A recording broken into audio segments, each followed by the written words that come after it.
Hello, it's Rumor, and I am back with another installment of What's in the Bag, because that's right, I've got more goddamn bags to share. This one's massive. Let's see if this makes it all into one video. I'm not too optimistic, I'll just call that right now. But this is the big bag of 2 bags, and ooh, pardon me. I didn't give a warning of a bum there, but this is actually a witch reclining on a chaise lounge and her little kitty there. So little witchy lunar vibes going on here. So there's 2 bags inside of here. Start with the first, going along with the little moon theme of the exterior bag. So for starters, in this bag, I have this, what's it called? It was the Moon Journal. I have a little card stand by my window, by my desk, right over there, that I will prop one of these up on so I can be tracking the moon phases. And this one is just a sweet little deck, 1 card for each of the phases. So for the new moon, for example, I'm a powerful visionary. I see possibility in the stars and potential in my heart.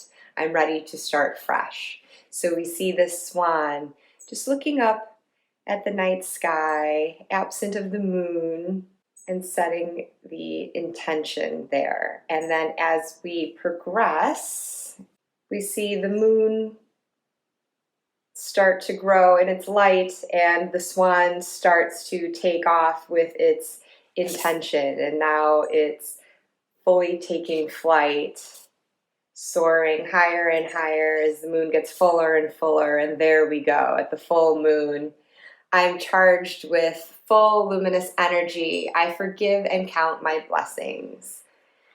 And then starts to descend as the moon wanes, returns to the water, and on the waning crescent, I collect my thoughts, I nourish and care for myself, I'm still. So each of the cards has that little affirmation, and it's just a nice little reference point for me as I try to be mindful of the moon cycle.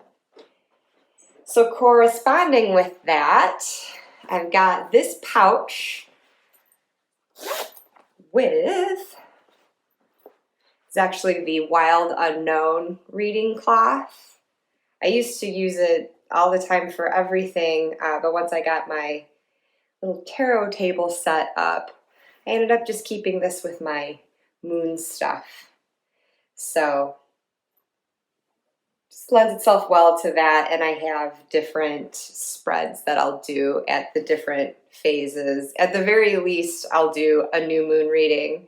And then my penultimate laziest option is new moon reading and full moon. And then if I am actually feeling motivated, I will do first quarter and third quarter.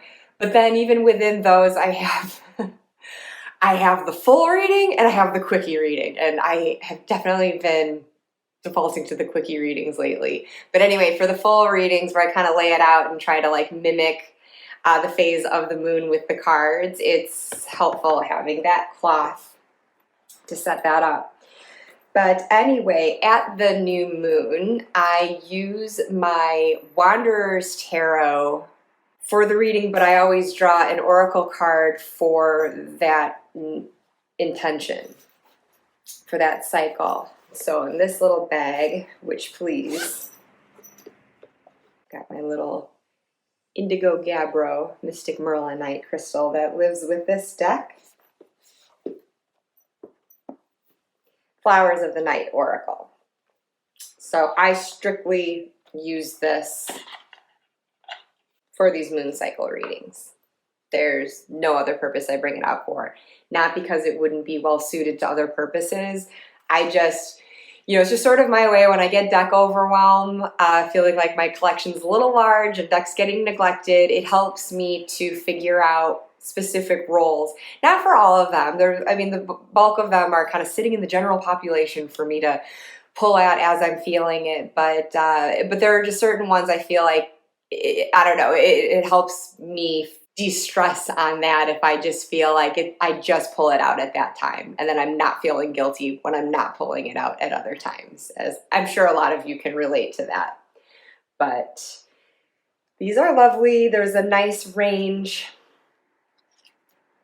of keywords, and so I find that there are some cycles I go into where I'm very deliberately setting the intention myself, in which case I can go and fish out the card that best relates to that. But sometimes I honestly am just, I mean, that's the extent to which I second guess myself and will question what I need, and I can't identify that for myself sometimes, that I'll just do the shuffle and be like, well, okay, well, what is it that I need to be mindful of this moon cycle? So I'll pull one of those, pull a card from, or a few cards from the Wanderer's Tarot accordingly, and that will be my new moon and first quarter readings. Oh, I forgot. Before I move on, this is where my Claire de Lune Lenormand deck lives. Oh, I hate myself for blanking on her name. Anna Turian, the creator of Tarot of the Abyss, which I love so much. This is her Claire de Lune Lenormand, and it's so pretty. It's not even, it looks black and white at a glance, but there are actually subtle pastel colors in there. This looks like, you know, chalk drawings on dark asphalt to me. But it does also obviously evoke a moonlit night, and how the colors can be more subdued and silvery in the night. And so this obviously looks beautiful with the Tarot of the Abyss deck, especially with the contrasts between black and white being opposite between the decks. But it is beautiful with the flowers of the night as well.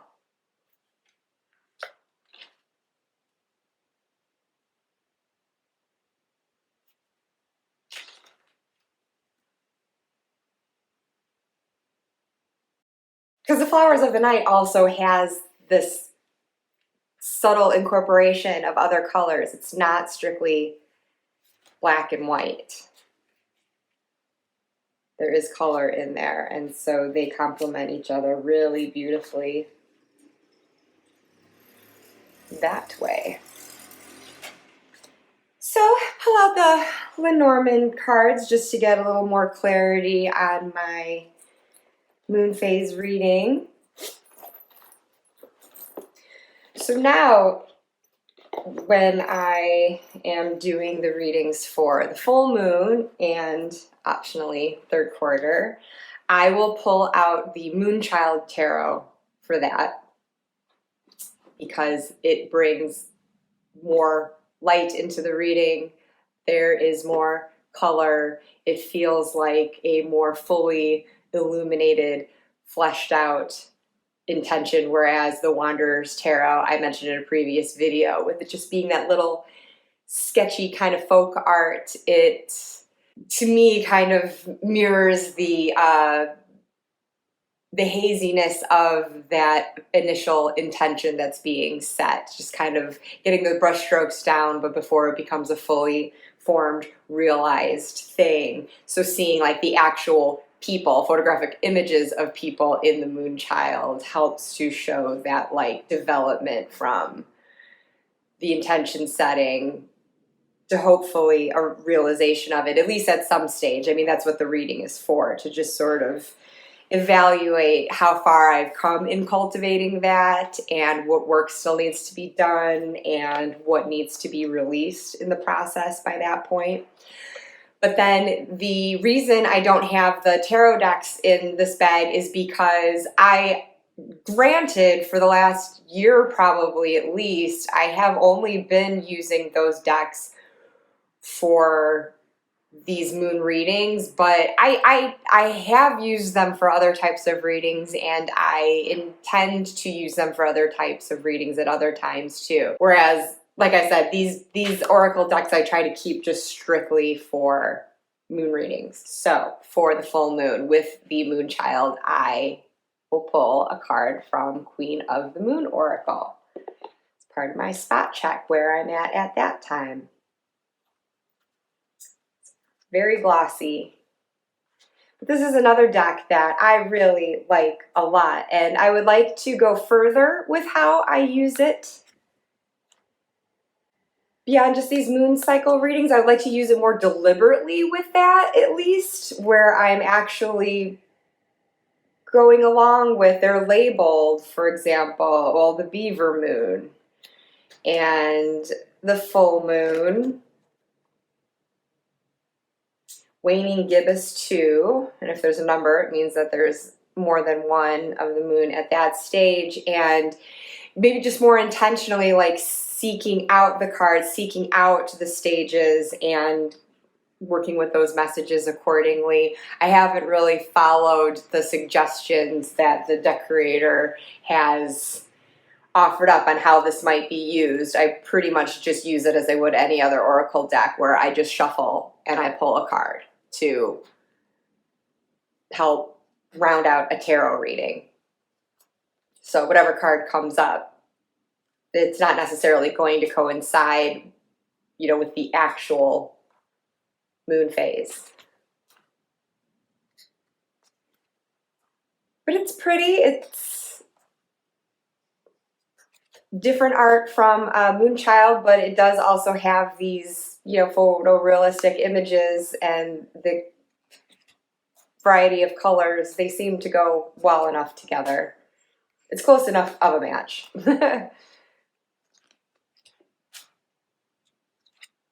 But same as, what Moonchild is to Wanderer's Tarot, for me, this is to the Flowers of the Night Oracle, where you're just going from that more limited color palette into the full burst of color, and where things just do seem more illuminated for the full moon. And this one lives with a lapis lazuli. I think it looks pretty and sparkly with that. Also a nice intuitive stone to keep with that. So I chose it for its property as well as its beauty. Other than that, all that's in this pouch is I have the separate guidebook for the Wanderer's Tarot. The deck itself comes with a little guidebook, but I don't know what the mass market version is like, but my indie version it's pretty much just a guide to what the numbers generally mean and what the suits generally mean. There's not like a card by card breakout. So I thought this would be useful, especially since some of the imagery isn't your typical, Rider-Waite-Smith. And sometimes I just want to know where the artist is going with their image choices. Okay, so that's my moon stuff that I keep in the moon bag. And after all was said and done, I found this at the bottom of what I thought was an empty bag. A little witch with her kitty that goes with the bigger bag, as well as this particular deck. I always forget that I have this. Earthly Souls and Spirits Oracle by Terry Foss. This is an early version that's like postcard size. It's pretty large.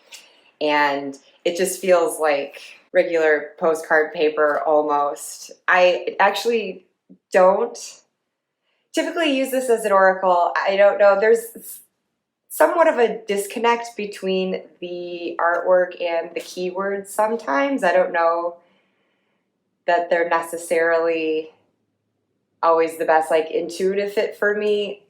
but I love the images and I love the keywords independently. So if I do pull it as a final message on a reading, I can at least take that message to heart or what I'm seeing or feeling from the artwork. Most of these images featuring the moon, very frequently a witch with her familiar.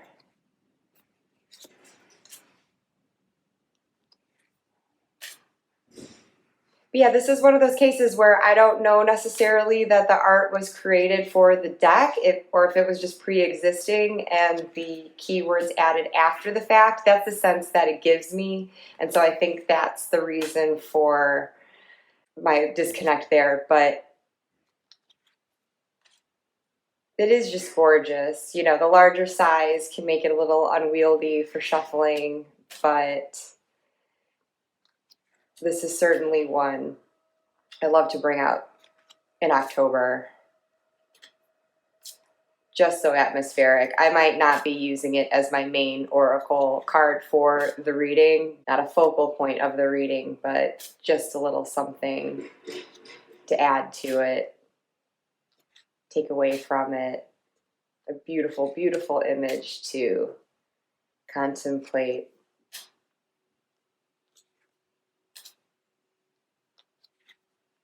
So if for any reason I hold on to this because of the artwork, at the very least, it's an art card set. So I will never want to let it go. I remember too, these corners, I think, were just sharp 90-degree corners, and I clipped them to make them rounder. But I just wanted to show the backs of this version were all different,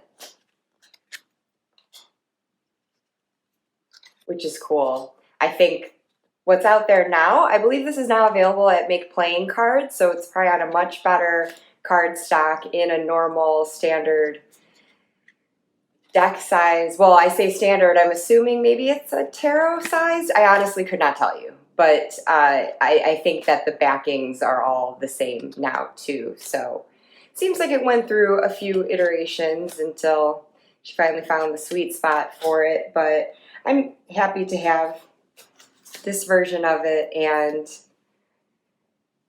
it was one of the first decks that I would use for moon cycle readings until, like I said, I just started to feel like something wasn't quite connecting there, but I still just really love and appreciate it. I mean, if you're talking autumn, look at that color palette. It's just so warm and cozy and ethereal and just absolutely lovely. So yes, Earthly Souls and Spirit Oracle. I predicted it before, and I do think it's the case where this video is going to run rather long, so I think I'm just going to cut it off right there and come back in a part 2 with the second bag to be found in my little witchy moon bag here. Okay, so I hope that you enjoyed this. Thank you for joining me in any case, and I hope to see you in the next part. And please let me know if you've worked with these decks and what sort of moon rituals you partake in, especially when it comes to incorporating your cards into that. I'd love to hear it. And so, all right, I'll see you next time. Bye.